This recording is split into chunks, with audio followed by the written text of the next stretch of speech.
good morning, everybody out there in Facebook land, TikTok world, YouTube, everywhere this clip will be going live and in charge. Let me pull this down just a second, get back on some Wi Fi. See if our Wi Fi is going to last just because we are in the middle of a thunderstorm. Lights are already flickering yet again. It's heavy downpour outside, winds gusting pretty nice and heavy. So, I've already lost the internet connection once, and it caused this computer that I'm on right here to shut down. That doesn't happen again. But welcome to the show, everybody. We're talking about productivity. We talked about procrastination last episode, and now we are going to talk about productivity. Um, do you stay productive? Or do you peter out? Those type of situations. But we'll see if we can make it through this live without losing power and or internet yet again. Like I said, we've already lost internet once, and it shut this computer down that I'm talking to you on right now. Not down here, of course. This is my phone. It stays on whether the weather's bad or not. Now, the satellite signal does get scrambled just a little bit. And Mr. Roy Joe Twilight Bradley Jr. has joined the broadcast. Welcome to the show, everybody. And we are going to be talking about productivity and how do you stay motivated with it. But we are in the middle of a heavy, heavy thunderstorm right now. We've got hail, we've got high winds, we've got heavy downpours happening right this moment. So that means I'm probably going to lose some more tree limbs. Hopefully, it avoids all the vehicles that are out in the driveway right now. Because that's the biggest concern. And good morning. But welcome to the show. I am Monty Anderson, your host here at 412 Productions, the art of Monty Anderson. And we talk about everything here from comic books to movies to especially sci-fi and horror and comic book movies, of course. And we also talk about all the goody good stuff that happens in life as well. Now, productivity has happened for me here lately, and because I'm getting a lot done here at the homestead. Now, I'm not getting a whole lot of artwork done like I should be, but I am getting a lot done around the homestead. And if I was going to comic book conventions like I was last year, I would not be getting anything done. Period. Because all of my weekends would be spent, at a comic book convention. Yes, I'd be making money, and that would be great. But, I'm also making money here at the house, through commissions. So, I'm staying productive all the way around. So, I'm getting closer and closer to having the title to my vehicle. That's exciting. So, I'm staying productive on that. I'm done procrastinating about it. Just pay their bond and go and get the whole damn thing up and running the way it's supposed to be. Um, let's see. 3 days there, 2 days in a row, yesterday and the day before. What was yesterday? Because today's Sunday, the 18th. So, 17th and 16th, Friday and Saturday, I went and tore down the rest of a deck that I'm using as building material for my new chicken coop, especially the main beams that are like 14 and 12 foot long and 10 foot long and things like that. Um, Makes it so much easier working material with than having to, you know, scrounge together what you can. Well, this deck came in super handy, especially right now. And so I appreciate them because as a friend of mine who just happened to remember that I was talking about needing free wood at some point in time, or wood in general. And she hit me up, said, "Hey, my mom needs a deck taken down." We've taken down quite a bit of it, and we still have quite a bit of it left up. It was a huge backyard or back porch deck, and so the it was just came in at the right time. And so I've been over there tearing it apart. A friend of mine helped me one day with his trailer, and I think it might have been 2 days, 1 or 2 days, I can't remember. I think we spent a total of 4 days over there tops. Him helping me 2 days in a row, and then me, not 2 days in a row, but pretty close, and then me 2 straight days in a row out there and getting that torn apart. And then now it's in my yard. My yard's trashed with wood everywhere right now. I've got wood piles for the burn pile right now. Plus, I've got all the good usable wood, and then I've got wood that is um, usable but needs to be cut down because there's some bad parts on it and things like that. And that's why, you know, they were getting rid of it because the realtor, they're fixing to move. Her mom's fixing to move or sell the house and move. But the realtor said this house isn't going to sell with this deck on it, you know. And so they started tearing it apart, and then they got, like I said, they got to a certain point and they quit. So their productivity stopped. You know, my productivity was just beginning for the whole project. But no, it was fun to tear it apart and send before and after pictures during the whole situation to her, so that she could see where I was at with the whole situation. And so now they're gonna have to get some dirt brought back in there, and then lay some grass down and things like that, so that it can have a nice little lush lawn all the way up to the house. And then whoever buys the house can put a new deck on it if they want, which I'm pretty sure they will, because this thing was massive. I mean, it had to have been all of 100 foot wide by say 40 to 50 foot long. I mean, it was huge. I mean, this deck was massive. I mean, that she had a metal gazebo on top of it. She had a not just your regular little bistro set on it. She had a long table with 6 chairs around it, uh, two on each two on each side and one on each end. And then she had this bench seating on it. She had another little small table on it. She had a hammock sitting on there. The grill sitting up there. I mean, so much stuff on it that that's just telling you how big this deck was. You know, and but productivity got it ripped apart, brought it to the house, and I've already started using the main beams, the longer beams, on my chicken coop already as my upper portion, the roof line, to get my pitch of my roof so that the water runs back. Like if it was raining today and the roof was on right now, it would all be flowing off of the roof at this particular moment. But no, it's been fun. Productivity is comes in spurts sometimes, and I know that I've been that person where productivity just kind of comes and then it goes, and then you go back to that procrastination. So, but like I said, I'm doing logo work for a buddy of mine who is in turn turning that into a book deal for him. I've got to still contact this Joanne person who hit me up on last show who wants to do a book as well. I'm working with a movie producer here in town to do a horror western comic book. I am doing my own comic book. I'm doing my own commissions, not my own commissions, but commissions for people that are paying me money to do commissions. I'm also working with Mr. Ben Dunn of Antarctic Press on his titles, to bring them to you, the people, to learn about. And if you don't, and if you aren't into Antarctic Press comics, then they've got some good stuff. They've got a lot of good stuff, and they find new talent on a regular basis. And so there's some that I don't like. When I do my reviews of their works that they present, and and sometimes it's just the style that I don't like, or the crudeness of it all. But hey, they're out there. They're in a comic book. Yes, I've got a comic book cover out there. I've got a second comic book cover right here in the job number 3 that comes out this summer.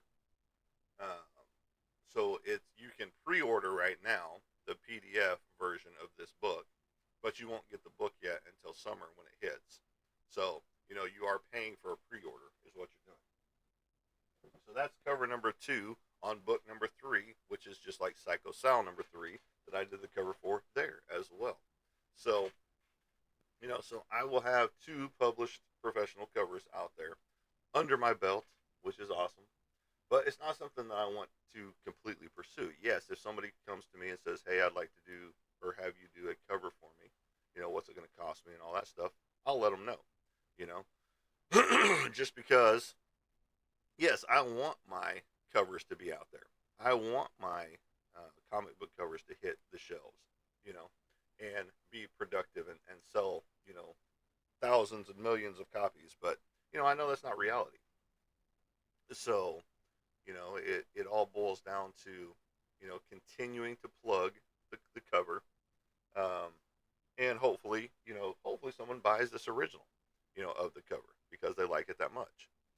It is completely different for what uh, Legacy Comics or Legacy Comics produces, and so under Patrick, and so it's a completely different look to what they normally have. But go get it. Go pre-order that book through Legacy Comics with an X. Comics with an X. So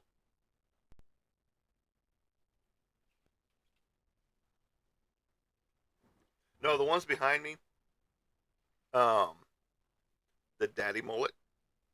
I did not draw those. Those are actually stuff that I got for free back in the '90s. Um, when paying the price of admission to a comic book convention got you in, and you got free autographs and free sketches from people. Most of those were from the '90s. Let me look here.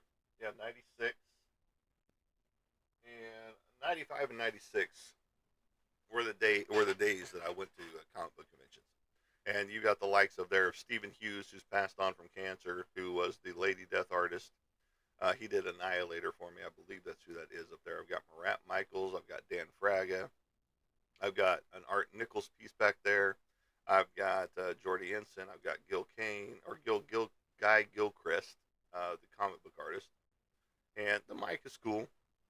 It was bought off the TikTok shop, so go find you one. It's got the whole little sound mixer and all that stuff.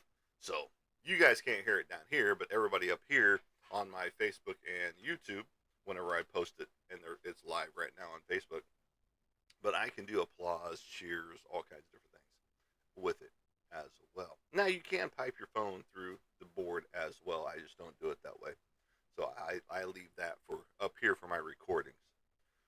And but no, I used to go to all kinds of comic book conventions back in the '90s, and so all of that back there, most of it. Now this stuff over here, these three pieces are Ken Hunt's. Those are more recent, and then this one over here was bought in probably the mid to late '90s, and that's an original James O'Barr, and that was bought off of eBay, and so those are the only ones that were purchased up there on that side. Now on this other side over here, there's a few other purchase pieces over there. I can't remember the guy's name, but he's in Canada or something like that. But he did some naked ladies for me. He already had them, but it's like Lady Death and you got Rogue in the Savage Land, Lady Death, and I can't see the other one, so I couldn't tell you who she is. But yeah, there's so many different talent, so much different talent back there. It's just like this. This is 1996 DEF CON book, and Mr. Daddy Mullet, and in it, it's got 13 different autographs of people that I met, you know, going to that show, and like Michael Turner, right there, Witchblade artist who's dead now, and Aspen creator, Kathy Christian, David Wohl. I mean, the list goes on and on here. There's 13 different artists in here. There was a lot more than that, and I met a lot more, but some of them just didn't sign the inside of that book. Like Lynn Wein, I sat and talked to him for a good 30, 40 minutes, while he was signing my autograph, or while he was autographing my books of Wolverine and Swamp Things items and things of that nature, and anything else he wrote, that I had. And he was just a cool dude to sit there and chit chat with. And he was like, "Yeah, if somebody else comes up, I'll just push your stack to the side, and I'll take care of theirs real fast, and then I'll get back to yours." And I was like, "Cool, thanks, man." You know, he was just a down to earth guy, and I wish he would have done more writing in the Marvel realm as far as more of the Uncanny X-Men stuff that I collect. Because that would have been cool.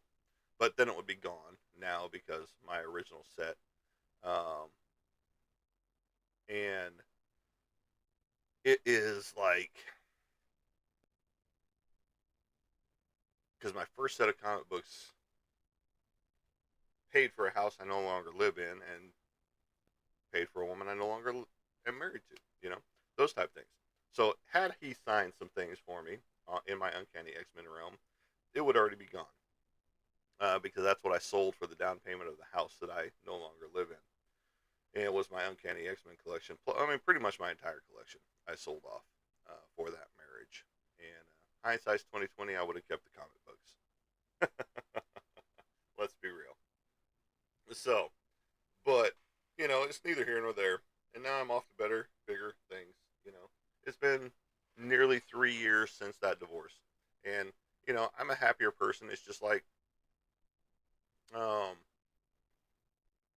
having quit the job that I was in, that they were blackballing me and all kinds of other things. I was very productive there, but they were saying my productivity had dropped off. Let's look at the casework file, shall we? All the working cases of who we're looking for, all the cases that are already filed and put away, all that stuff. It's just like, how can you tell me my productivity has dropped whenever the proof is right here in the file cabinet and on the computer, you know, those type things. So it's just like, yeah, they pissed me off for the last time, and I was like, no, we're done. And here's my letter of resignation. I will be no longer productive for you. I'll be productive for myself. And you know, it's been a good time. I'm not bored. Period. Um, because I do homestead as well. So that means I've got chickens to take care of. I've got ducks to take care of. I've got turkeys to take care of. I've got geese to take care of. I've got pigs to take care of. I've got dogs and cats and things like that.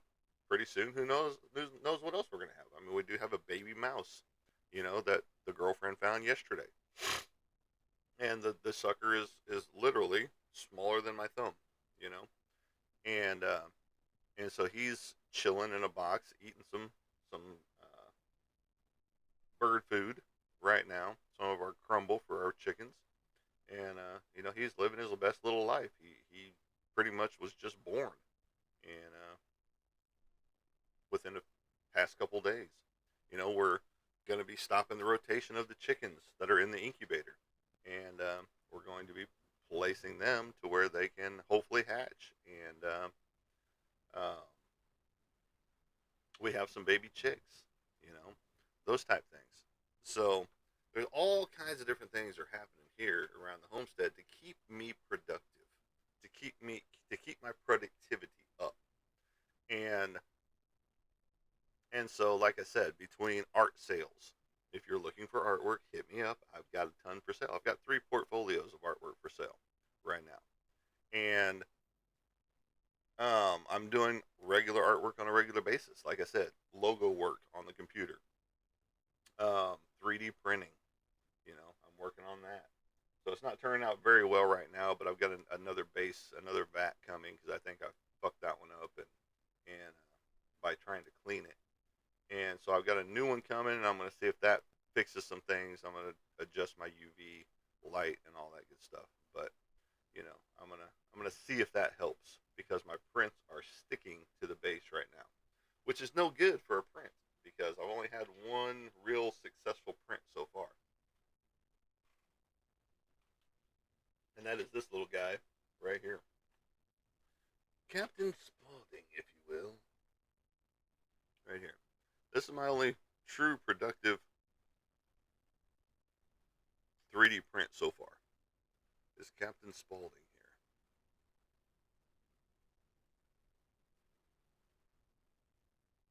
So I'm looking forward to the point in time when I can, it's still dripping, it's still curing. I need to get a wash and cure station.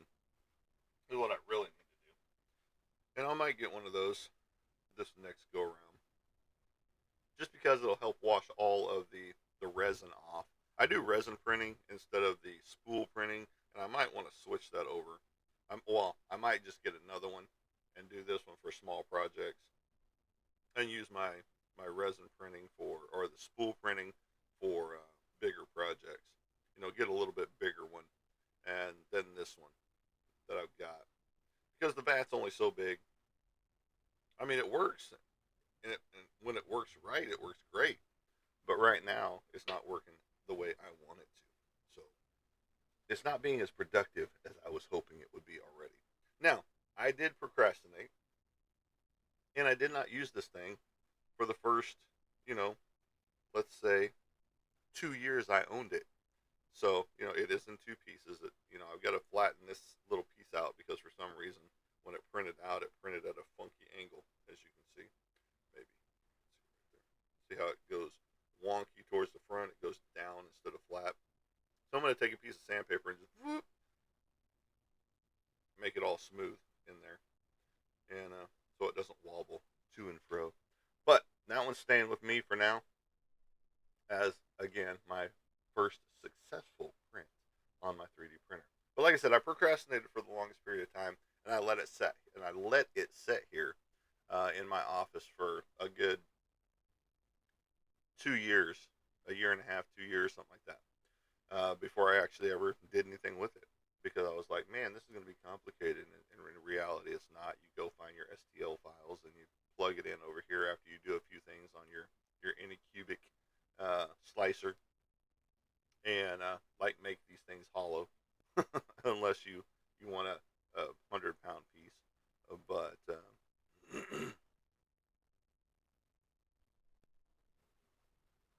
well, much appreciated. We got P and W reporting in to send you positive vibes and likes. I appreciate that. Much appreciated. But no, it's all productivity. All productivity is just about staying positive in the moment. And you know, yes, you can get to the point where you're burned out on things. You know, and that's not where I'm at because I like to push myself to the extreme. Sometimes it pushes my body to the extreme of, oh my God, I don't want to get up in the morning because I have pushed myself past my limit. I didn't drink enough water. I've now got a headache. Those type things. You work yourself to exhaustion. And yes, I'm one of those that I try to get my 8 hours of sleep, but it doesn't work. I usually end up getting 4 hours or 5 hours of sleep tops. And sometimes, like last night, it was very restless because I had a cat who decided he wanted to be between my legs, down by my knees. I had our pit bull up against my hip, and then our new puppy was sprawled out between the girlfriend and myself.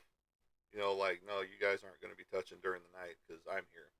And, you know, if the pig could figure out a way to get up in the bed with us, she would have been in bed with us. And so it's just like Murphy's Law sometimes. Things just don't work the way you want them to work. And, but it's neither here nor there. It's part of homesteading. Yes, I have pigs in the house. I've got two pigs in the house right now. We are working on getting them to where they stay outside for most of the day, and then, hopefully we'll get them to sleep outside during the night. So, but right now they have, like, the pig has two dog beds to itself at the foot of the bed basically, and then the little one, Mister Bruiser, who we just picked up a few weeks ago, he's got a bedroom to himself. You know, and they kind of like each other. They kind of don't. But yeah, here at the homestead, we do all kinds of crazy stuff. But like I said, I'm in the process of building a new chicken coop for my chickens. It's a massive 12 by 12 build, and this whole deck tear apart has been a huge blessing for that because I've gotten so much good wood, especially the long beams. Like 14 footers and 12 footers and 10 footers and things of that nature that I would have had to have gone and bought. And if you've priced wood still lately, even after the whole COVID pandemic, and it's not. He said homesteading sounds tough but rewarding. It's really not that tough. Like the chickens, the hardest part is mainly getting them back to the coop for the nighttime. You because they want to be out, and when we let ours free range, and you know the real hardest part to it is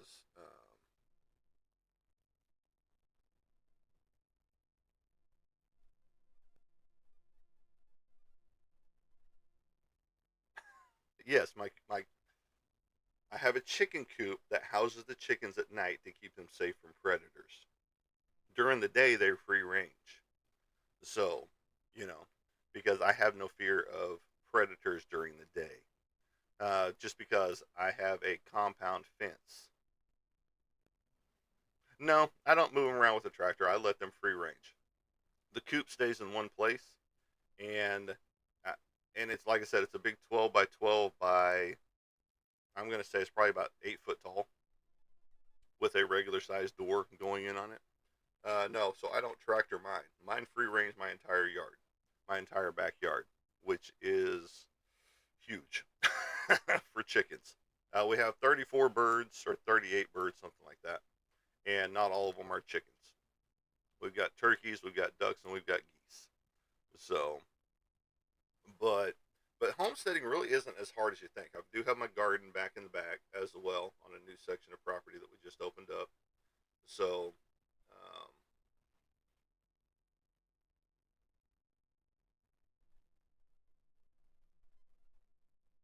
yeah, I haven't had that problem. I've only had one bird get eaten by a hawk, and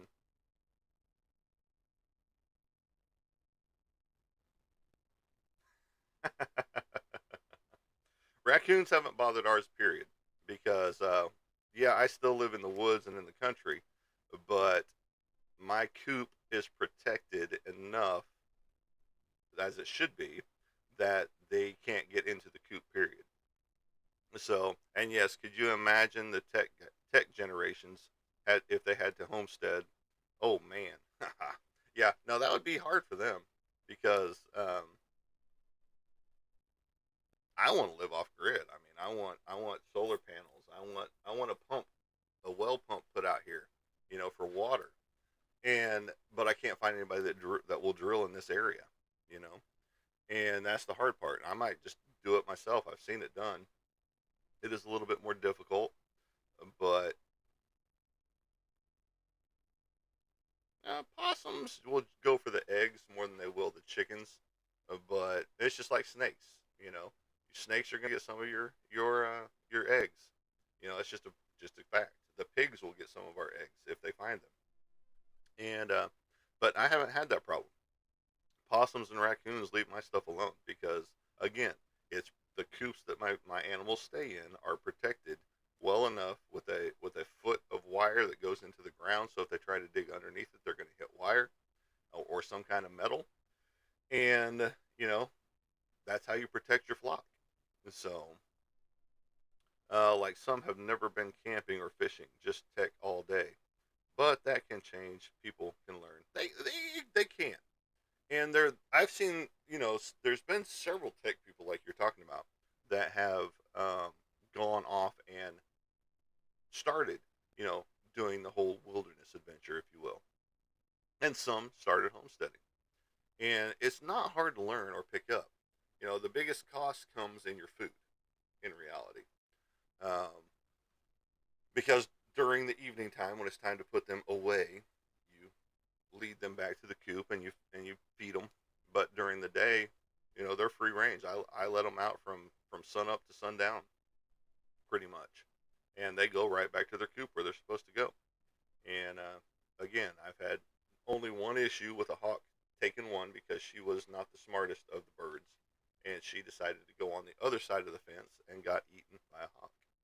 So that's the only one we've had taken by predator. So we've lost 7 birds out of our flock, and some of them are just to different causes. You know, we lost 3 to drowning. Because they couldn't get out of these pools. Uh, One got stuck actually. It could have possibly gotten out of the pool, but it got stuck behind the steps and ended up dying. And then 2 more drowned in different areas. And because you do things to try and prevent all that, but you can't prevent everything. So you know, so but yeah, homesteading is rewarding 100% because you get free stuff. I mean, you get eggs on a regular basis. Once I get my meat chickens, I'll have meat for the freezer on a regular basis for chicken. And I won't have to worry about, well, how much sodium did they pump into this thing. I've got turkeys here at the house. Um,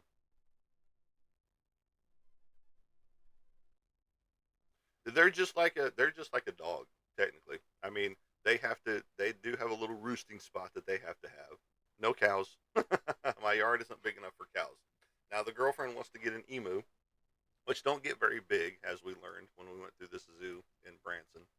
Um, but yeah, no cows. We did have goats for a bit, but we learned real quick those weren't for us, and so we sold them off. And because we wanted to do lotions and cheeses and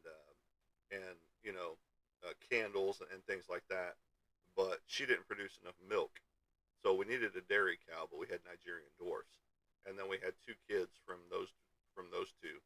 And once the kids were born, and we had to separate the dad from mom and babies, the dad ended up getting angry and was just a dick thereafter. And so we got rid of him. That was part of the reason why, because if we ever went on vacation or to a convention or something like that, no one was going to come over here to take care of them. So they weren't really that loud.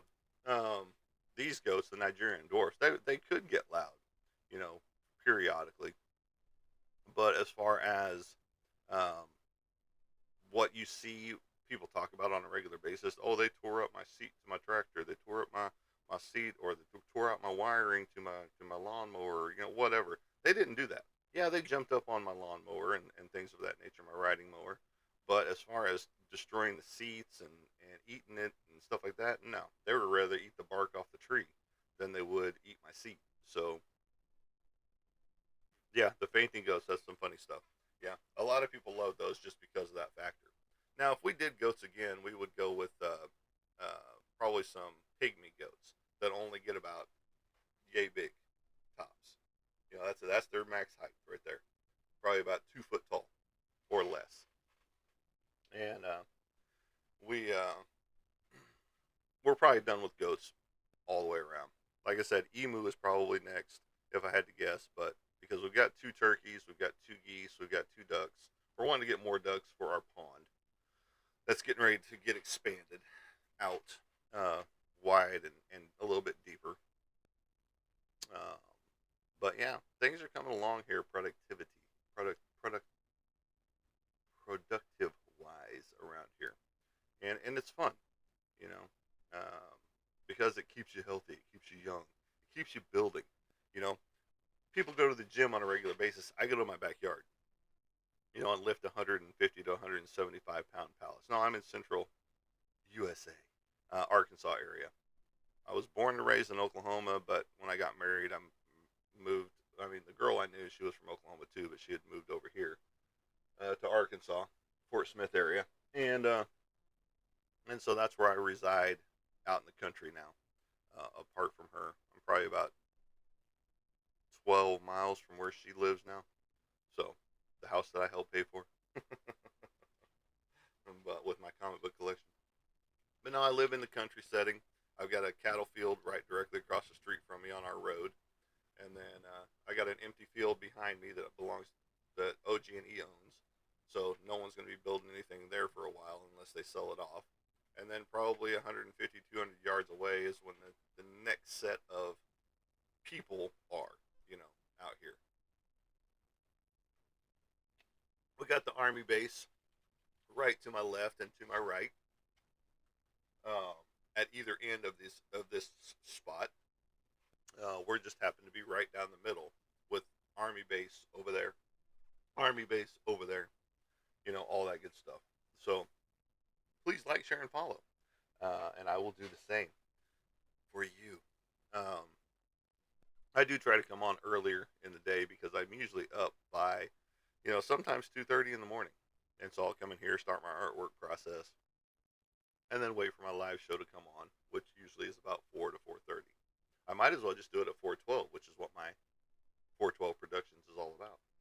Um, and didn't even think about that till now as I'm sitting here looking at the clock on my page up here on my OBS. But yeah, no, it's a fun endeavor, and it is, again, it is very rewarding, especially once you get to the point where you want to be. Yes, I do have a farm. I do have a garden. back there. We have peppers and tomatoes and beans and peas and squash and cucumber and I believe it's cabbage. I believe it's cabbage, or it could be cauliflower. I'm not 100% sure right now. Brussels sprouts. Um, we got loofah sponges, gourds, basically. And so, yeah, I do it all. We're not just a homestead for animals. We have, like I said, once we get the meat chickens too, that'll be a whole different breed because 8 weeks they're ready to butcher and be put in the freezer, with no chemicals that you buy from the store in your normal chickens as they pump them with full of sodium. So it is. And once I stepped away from the working world and I'm doing this full time with my illustration and homesteading, it's been much more rewarding and much more healthy, if you will, on me. Uh, you know, because a lot of people, whenever they stop working in a corporate job, um, they sit around and do nothing. Well, I don't do that. I do sit around on occasion, you know, but that's usually after I've done, you know, 3, 4 straight hours of lifting or moving stuff or trying to clean up a section of yard because for the first 3 years of living here, year and a half, 2 years, I guess, I really didn't do anything to the property. I just let all of the shit that was still here from the previous owners just stay. I picked up a little bit here and there to make things movable. Yes, and chemicals in food should be outlawed, in your opinion, or greatly reduced. You know, at least. Yeah, and they're trying to do that right now. Just like all the dyes and things like that they're getting ready to take out of all the foods. It's going to take a bit, but you know, we're going to see some change in that chemicals in foods because why do all the European um, foods that come from a United States plant have 5 ingredients and ours has 20? You and so that's it makes no sense. It's the same stuff, but yet they don't get all the harsh chemicals that we get here. And it's going to happen, and it's just going to take some time. Yeah, it is crazy that people did that in the first place, but people wanted color for their kids, whatever. But that's the things I don't have to worry about. The eggs that are fresh off the farm taste 10 times better than what you buy at the store. Even what they call their free range eggs and things like that, it's completely different. Well, I get that, but the corporations are going to have to suck it up because the dyes are going away. So, because again, if we can sell to the European marketplace, Mexico, Europe, all the different countries without all the chemicals, like I said, they have like 5 or 6 ingredients in theirs. We have 25 ingredients in ours. Something's wrong somewhere. You know, but yet it still gets bought and sold over there. So, but it'll happen. It's just going to take time. But like I said, the stuff that's here, no chemicals used. You know, um, all fresh. And again, the eggs taste 10 times better than what you buy at the store. You know, and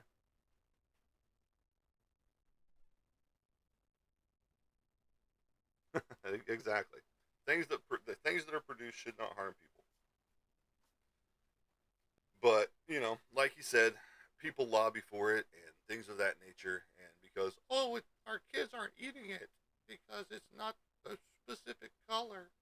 Oh, and it's just like no, let your kid eat grape nuts. You know, which is more natural for you. Some raisin bran.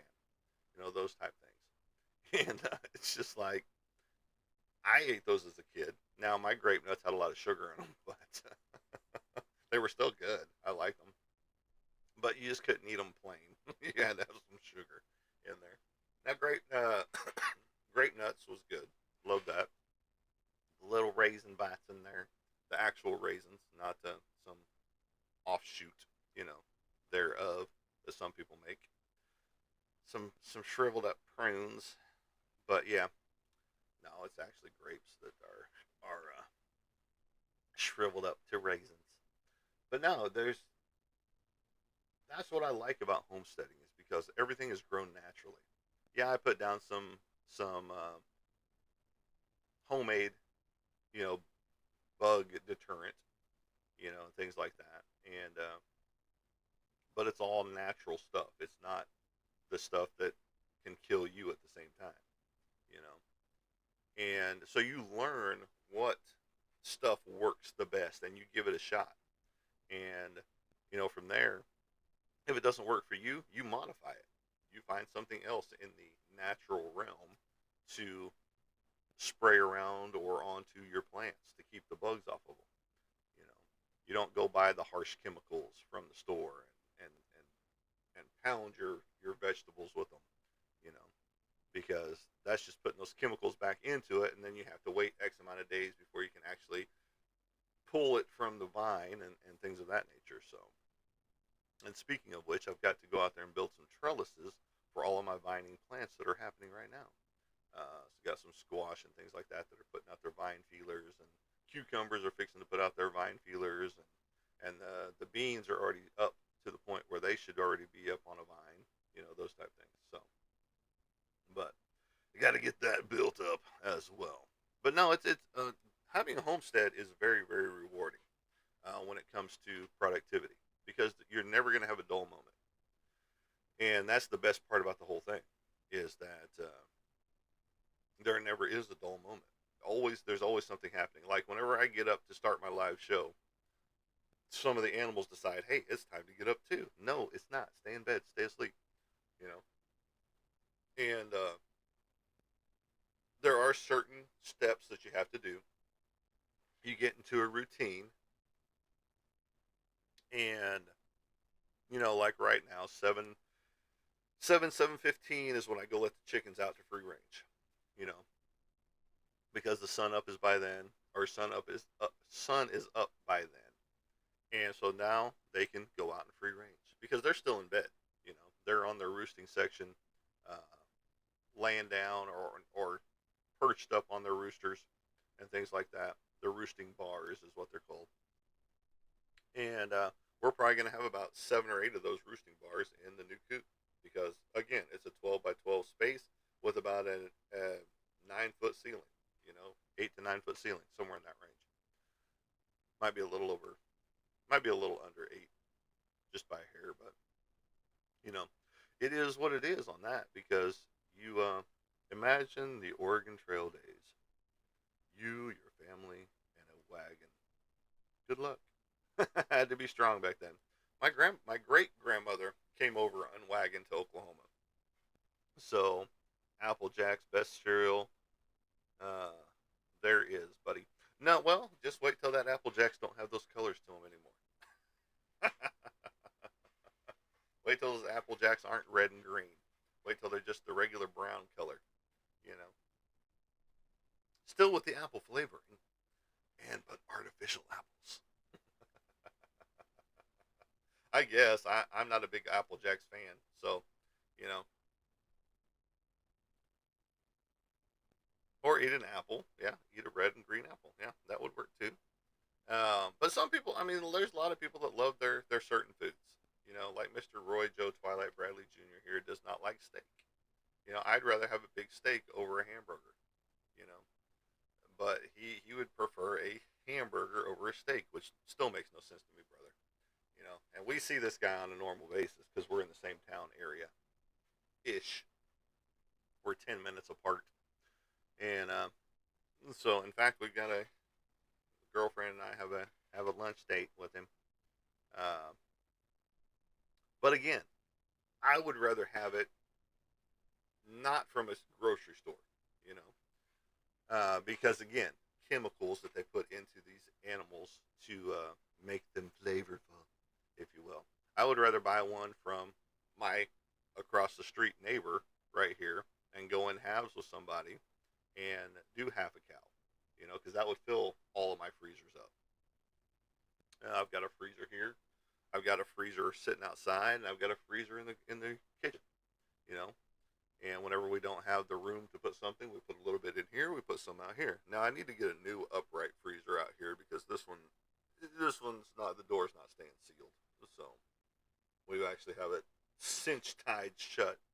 Um, but more and more fish as well. I've got a pond, but I don't have like fish in it. I've got koi and goldfish and a placo in there, and then it brings in the bullfrogs and things like that. But pretty soon it's going to be a lot wider. We just used the insert that was here at the house that they left behind of a shower insert with tub, and so we turned that into a an in-ground pool or in-ground pond for the fish. And so, but now we're going to take all of those and put them in a container, and then we are going to have my buddy next door, my neighbor, dig out the pond with a tractor, track hoe, and make it a little bit deeper for us and a lot wider on the uh, the end, and the sides, so that we have a bigger spot because we're going to move the ducks over there. That's going to be their spot, the ducks and geese, and that way they stay away from the chickens. As they're living with the chickens now. So this way they're going to be living on their own little spot. We're going to move the current chicken coop over there for the ducks and secure it up. Kind of like that one guy said, he lost a ton of birds to predators. Which if you've got the proper setup, you're not going to lose much to predators. Period. Because they can try to get in your coop and run, which most people do have just a coop and a run, and they don't let their animals free range. But if you don't have if you don't have a fenced in yard too, yeah, you're going to lose some, to predators. But I've got a nice compound fence, if you will, that's going to take a werewolf to get through it because it is uh, not plywood. It is hold on, I'll get it right. Sheetrock pallets that weigh about 150 to 175 pounds a piece, and they're double sided. So there's a gap in them that is about this thick, right there, and they've got 2x6s on it, and there's probably five 2x6s going all the way down with a gap about that wide in it, and then they've got a 2x4 slat down the middle of that, and it might be a little bit less than a 2x4. And it might be a little bit wider. It might be like a 4x2 or something like that.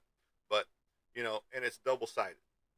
So a werewolf is the only thing that's going to be able to tear through that. I mean, termites through time could do that as well. But if you're a werewolf, I need you to come test my fence, please, because it is pretty stout and it's double stacked. So I've got the heavy ones on the bottom, and then I've got the lighter pallets up top. And so it's actually the whole fence on the chicken side is about 7.5, almost 8 foot tall. So there's no fear of them going over the fence, as the movie would suggest. Plus, somebody like Deadpool or Wolverine to get inside your I mean, Wolverine, he could hack my fence apart real easy with his adamantium claws. Over here we have black bear, cougars, mountain lions, coyote, and Bigfoot to top it off. Well, I have seen Bigfoot, so I understand that 100%. We do have coyote here, and we've seen them on our street. Because again, we do live in the country-esque setting. It's not 100% country, but we have enough wildlife around us. I mean, we have beaver, we have otter, we have raccoons, we have possums, we have deer, and we have coyote and snakes, obviously, but not the 100% harmful snakes that I've seen. Um, the most reckless one I've seen is a yellow racer or a blue racer, not a yellow racer, a blue racer, and it's a snake form. But I mean, we can have some Bigfoot right here in this area because it's not too far from where I saw the Bigfoot here, actually, 100%. So, and but yeah, no, homesteading is very rewarding and very productive because there's never a dull moment. Like I said, you're always having to do something. there's always upkeep that needs to happen. It's just like once I get this new coop built and get it protected and fortified, kind of like the other one, then the other one gets torn down. And I'm ready for that because right now, all this rain we've been getting and the food getting into the mud and stuff like that, it just stinks to high heaven. And you got a big square, big sauce god. Well, you go ahead and tell me. You tell me what I should be showing you from my own show. And no, that ain't gonna happen. They're funny guy. You know, you go do that on your own show, and you have fun with that. That's not what this show is about. And I'm going to read the serious comments. You know, so a perfect retirement plan sounds like plenty to do. Yeah, it's 100% uh, my retirement plan. And I've already started retirement. I'm not retirement age, but I've already started it. I am a disabled veteran and a combat veteran at that. Thank you very much. And it is one of those things that this keeps a little bit of my sanity because my PTSD has already been raised, you know, from the VA side, and they deem me not. I shouldn't be around people in a workplace environment. Let's put it that way. Now, comic book conventions and things like that, I don't draw in enough money to affect anything. So, I make a decent living on a weekend at a comic book convention. But oh yeah, 100%. There's always a mission to do on the homestead. 100%. And and I look forward to it every day. Now there are some days it's just like, man, I would like to rest, but I don't. You can ask the girlfriend. She's like, why don't you just sit down for a minute? I'm like, I can't. Sorry, no, it's not me. So, and I just keep pushing myself. 100%. And I probably shouldn't push myself, but I try to stay as healthy as possible too. On that note, especially after having two heart attacks. One back in 2017, one back in 2019. The first one was the Widowmaker, and then the other one was the other side. So,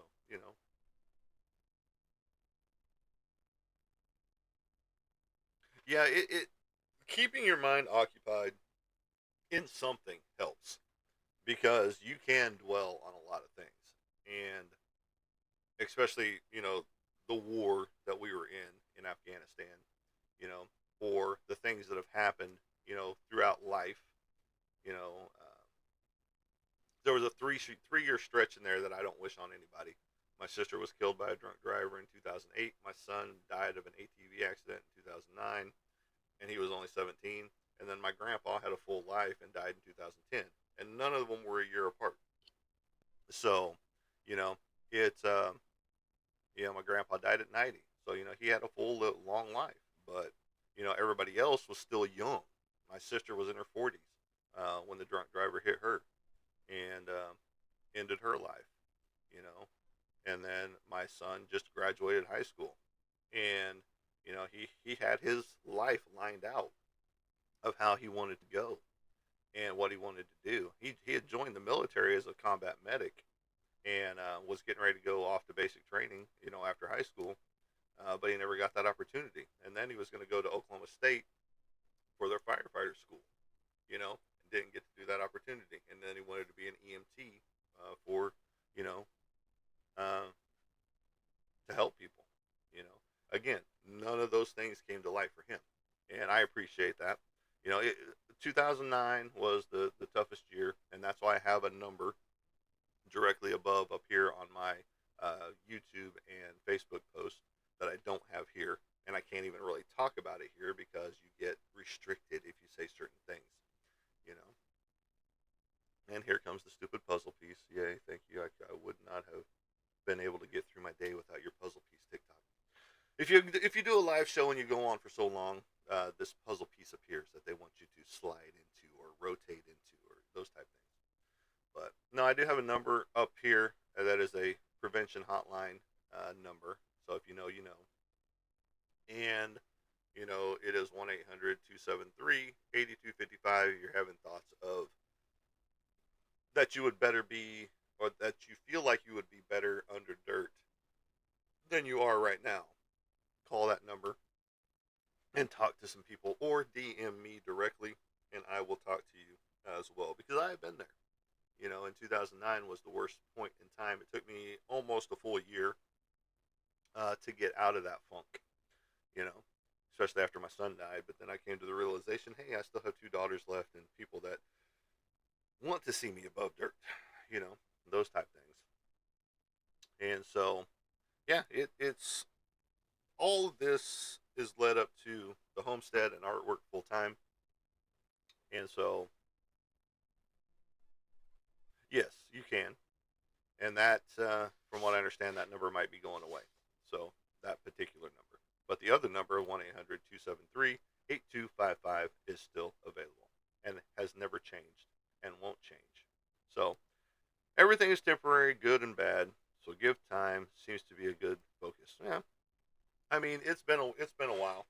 In just a few short years, it'll be from 2009 to 2019 is 10 years, and 2029 is right around the corner. It's knocking. And that'll be 20 years, of him not being here. So, you know, but you just focus different on the pain. The pain will last forever, no matter what. Um, but you just learn to focus and deal with the pain differently. So, it's always going to be there. And that's the one thing that people say, time heals all wounds. No, it doesn't. You just learn to cope with it better. And crazy, I noticed today I was talking about decades instead of years when I was younger. That does happen. I mean, you know, decades makes it sound so ancient instead of, well, just a couple years ago. No, 25 years ago,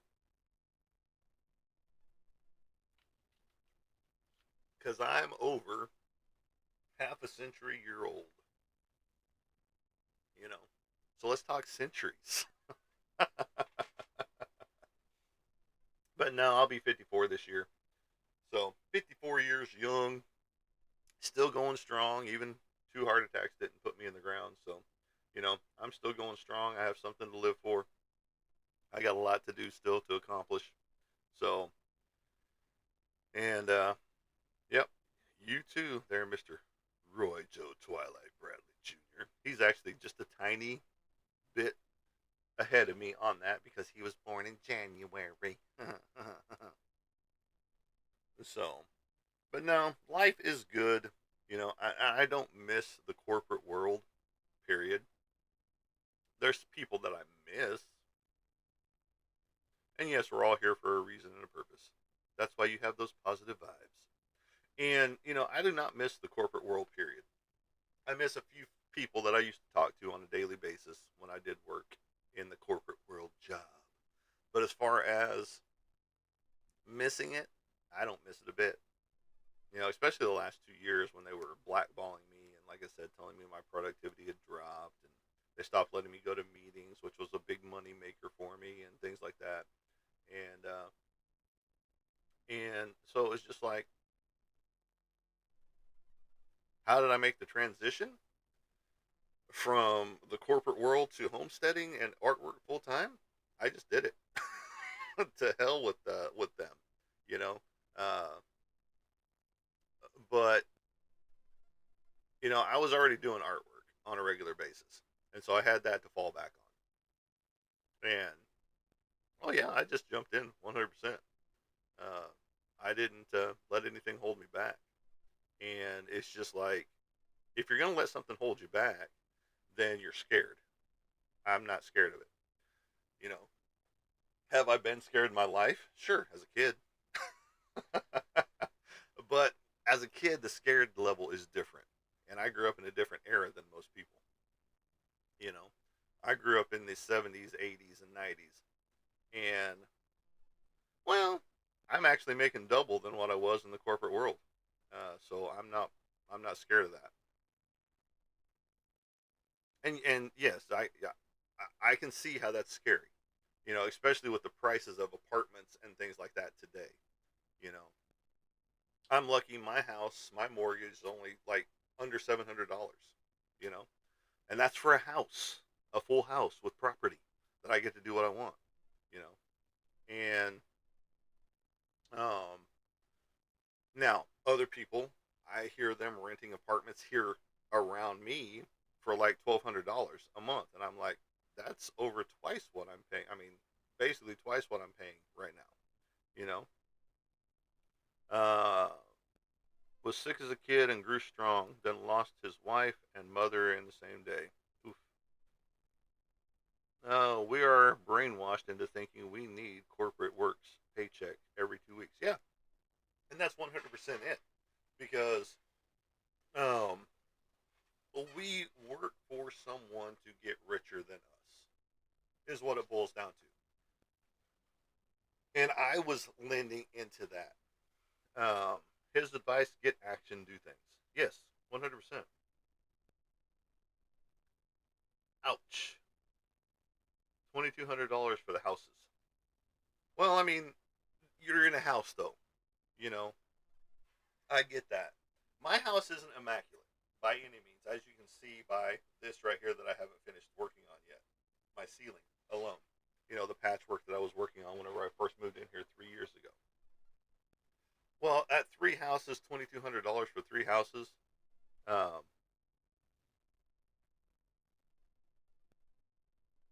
so you're renting from somebody? Is that what you're telling me?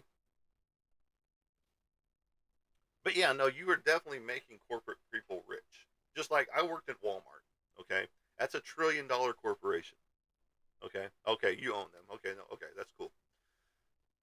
And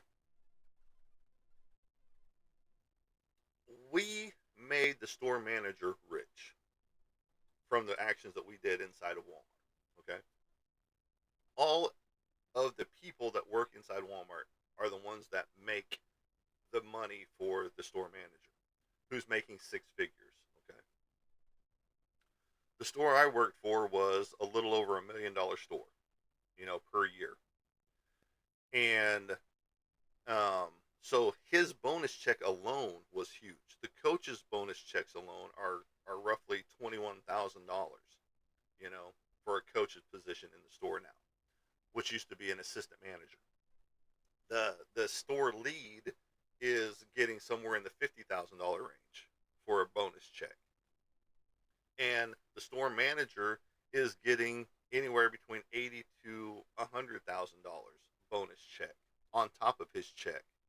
You know, but yet everybody else in the store is barely making minimum wage, and their bonus check is, oh well, here's your $500, here's your $1,000, whatever. That's how it is, and likely always will be. There's hierarchy that's always existed. Oh yeah, 100%. I needed this live. My company is doing things I can't support. I'm in good regulations. The past 100 years have been a little different. It ebbs and flows, but like you said, there's always that person at the top that's getting rich over the person that's actually doing all the work. 100%. And and it sucks all the way around. And that's some of the things that pissed me off working for the corporate world. You see all the money that they are benefactoring from everybody else's work. Yeah, though the store manager did a little bit of work here and there. I'm not going to fault him, because he's there to manage the whole store. And exactly. Now, Walmart, they have to give the bonuses, but they did take it away for a while. What was called my share at Walmart. They took it away and only left it for certain, like the team lead and above. So if you were a team lead, you were safe to get a bonus. But anybody under that didn't see a bonus. Yes, 100%. We can do, excuse me, we can do little things, but there's always a structure. No problem, man. Uh, I mean, there's all kinds of different things that happen in people's lives, and I just made the jump. And like I said, I'm actually making twice as much as I was when I was working for them. So find something that you can do. Start your own business of some sort, um, and you're going to find it's much more fulfilling to put money back into your own pocket than to give it away to somebody else because you know you have to because you're working for them and you're just making them rich and you're making yourself miserable. You know, and they made my life miserable the last 2 almost 3 years. There you go. If I make twice, I can retire twice as fast. There you go. Just remember, put stuff in savings. Don't take savings for granted. Uh, if you want to play the stock market, play the stock market. But I would put my money in a savings account that had a good investment return, and let it grow interest. You know, because once you get to a certain point, say you put $1,000 in your savings account, you should get a better interest rate depending, on what savings account you're actually using out there. Yes, get a high yield savings account, 100%. And yes, a lot don't put savings away, and some can't put savings away. So, as a small business, you actually get more bosses, your customers. It depends. I mean, like mine, yes, I listen to what the customer wants, but I put my spin on it, and they usually like it more than what they presented to me at the time. So, they can be. I mean, my bank sucks with it right now because I looked at. I have two different savings accounts with two different places. One is my natural bank that I've been with for a while, and they only offer a 0.01%. You know, and then the other one I'm at is giving me a 1.5%. It's just like make that make sense because this one technically isn't a bank. So, but it's an investment in yourself. You keep adding money to it, and you can do the money market too. But if you keep adding money to your savings account per paycheck, that builds up over time, and then your interest rate gets better. You and I wish I still had one from back in the day that was giving me a 7.25%, interest rate on the money that was in there. So, but I don't have that one anymore. That one's long gone. So,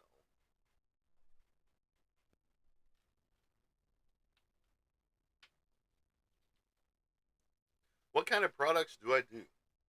I do a little bit of everything. From this type of work. This is a comic book cover that I just finished up not too long ago, right here. To I don't have anything close at hand. I don't see my portfolio sitting right here. Oh, there they are.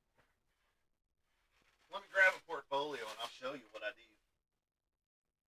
Let's go with the small one. It's a little bit easier to handle. Right here. This is the type of stuff that I do. Right here.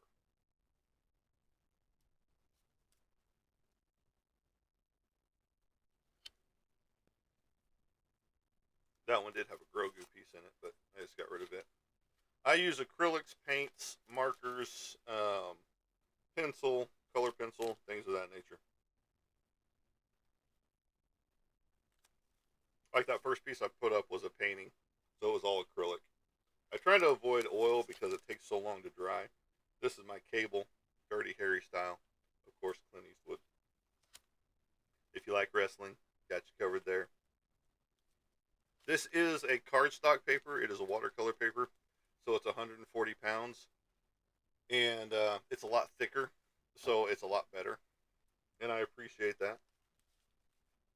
Flip over to the next set of pages back here. This is my amalgamation of Winnie the Pooh and Wolverine. I did it before. Actually, I drew him. This is my second iteration. I actually drew him up before Disney bought Marvel. So he's Pooverine is who he is, and right there. And then I've got some comic book covers that I worked on as well. Uh, the blank covers is what these are called, and so if you're interested in any of this stuff, hit me up. Or if you're interested in a custom piece, hit me up. You know, with Red Sonja finishing out that one. Now I've got two more portfolios. This is my 9x12s, and then I've got two portfolios of 11x15 over there as well. I learned early I couldn't draw. Over time, learned I can do video. That's awesome. Video work is always rewarding in and of itself too. And I do voice acting as well. So I've acted in some movies, and then I've got a voice acting gig going on right now with a Power Rangers fan film that is going to go right there.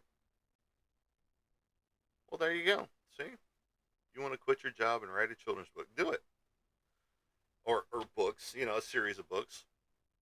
And if I have to tell anybody anything, is follow your dream. 100%. If that is your passion, your dream, follow it, do it. Don't procrastinate about that one. Because so many people give up their hopes and dreams to work daily basis for somebody else. And it gets tiring, it gets old, and you get bitter with life. And I don't think AI is going to impact as much as people think. See, I don't like AI, period, especially in the art field, um, because it all kind of looks the same. So, but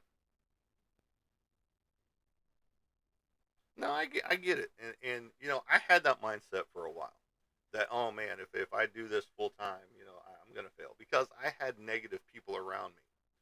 You know, my second ex-wife was a negative person. I put pen and paper down. Exactly. There's no soul in any of the AI stuff. It's key prompts. Hey, I typed this in. Good morning, Annette. Welcome to the show. And back to what I was trying to say. I'm trying to think what I was trying to say. Where were we? Hold on, let me read that last.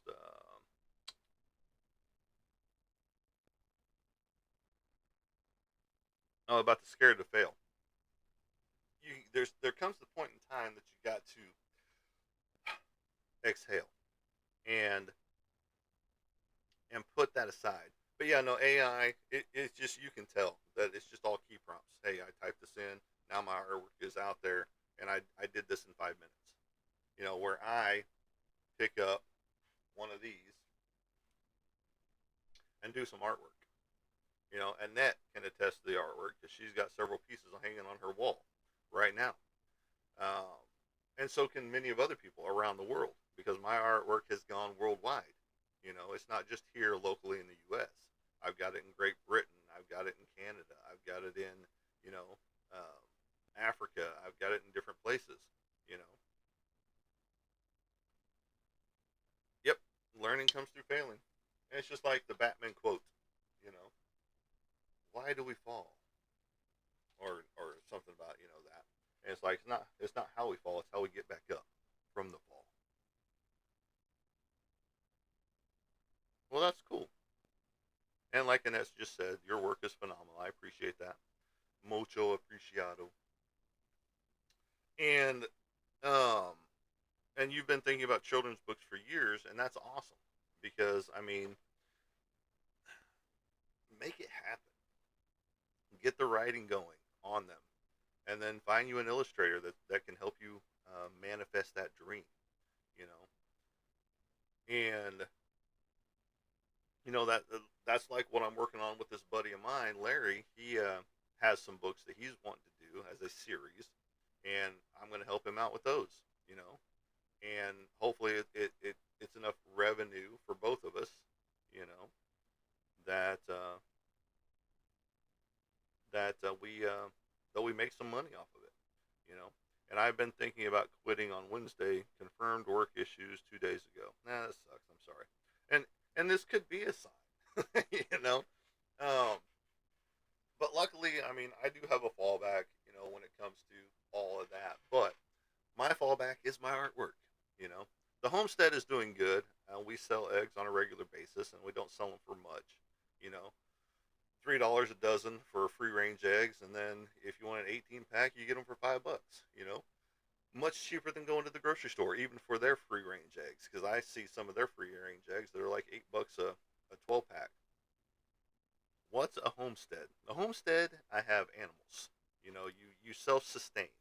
You have chickens, goats, whatever. Um, I'm in Arkansas, unfortunately. Now we have shipped eggs out to people, you know, and they did go. They did make it, all of them, because we bubble wrapped the hell out of those eggs, you know, and secured the box that they were in. Um, but we did ship them out to somebody once. Haven't done it since. But no, I'm in Arkansas area, Fort Smith to be exact. The area, yes, there we are. And no, homesteading is you do a garden, you do animals, and you usually have butcher animals such as meat chickens and things like that, which we haven't got there yet. That's our next step, is to get those. How long have I been doing artwork? Since I was about 5 years old. I did take a technical college after high school, from 90 to 91, and then I got my first real art job at a newspaper, uh, with Yukon Review, and was doing their. Uh, yes, we do herbs as well. That's part of the garden. That's part of the garden section. Um, all kinds of different herbs, and so in 91 to about 92 ish, I was doing ad layouts, artwork layouts for the newspaper. And then from there, I went to work for Award Design Metals, as a professional artist, working on belt buckles for major rodeos, NFR, PBR, NFYR, any rodeo that you could imagine. That was a Western company, basically. Uh, and I was just one of the artists at the time, and then I became the supervisor of the art department. And then from there, the owner retired and sold his company into two different spots, two different ways: cast line and the professional line. Um, and so the cast line got bought by this company, Midwest Trophy, who does a lot of the bowl trophies for the college sports and things like that, and more. But I worked from them until 2007. Joined the military in '04, uh, and then the rest was history after that, pretty much. So it says exactly. It takes decades of determination, practice, and knowledge. Yes, 100%. Have to go. Followed. Have a good day. Thanks for the sign. No problem. You have a great day, and do what you got to do, man. And hopefully it works out in your favor. 100%. It says, see, so determined, he even took other roles in the same industry to keep going after it. Of course I did. Because I had a family at that time. I mean, I still have a family, but through circumstances, um, divorces and things like that, two of my daughters, my only two daughters that I have left, don't speak to me because of my second divorce. You know, but it. I still wish them well. I still contact them on a regular basis, uh, but I get nothing in return. You so, but I keep reaching out. I keep trying, and that's all you can do most of the time. So most people fail or fall off after not getting quick success. No, I get that, and there's no way I'm going to stop. I'm not looking for that overnight success. I'm looking for the long term. Uh, just like with my comic book 4-issue miniseries, I'm the writer, I'm the artist, I'm the inker, and then I'll find a publisher to get it printed and out there. Not a publisher, but a printing company, because it's going to be published under my moniker, 412 Productions, my little alien logo, which you don't see here, but you can see right up here. I'm trying to think if I've got a. That's the old logo. Where's the new logo? Well, this is it right here. This is the new logo right there. This is what goes on the back of all my artwork now. And so, you know, that's how it goes. I look forward to it, and failing is not an option. But I am going to kill it for today. I appreciate everybody bantering back and forth. It's been a great show of talking about all kinds of different things from productivity to artwork. Um, right? This is good advice for new people to creative work. Yes, 100%. It is not easy and it takes a long, long time. Yeah, it does. I mean, you build on it. Now, some people have overnight success, 100%, but not everybody gets that luxury to get there. And it kind of sucks for them because they want that overnight success. And that's why you see so many people doing TikTok videos and, all the challenges and stuff like that on TikTok because they want that overnight success rate. And they, some people just don't get it.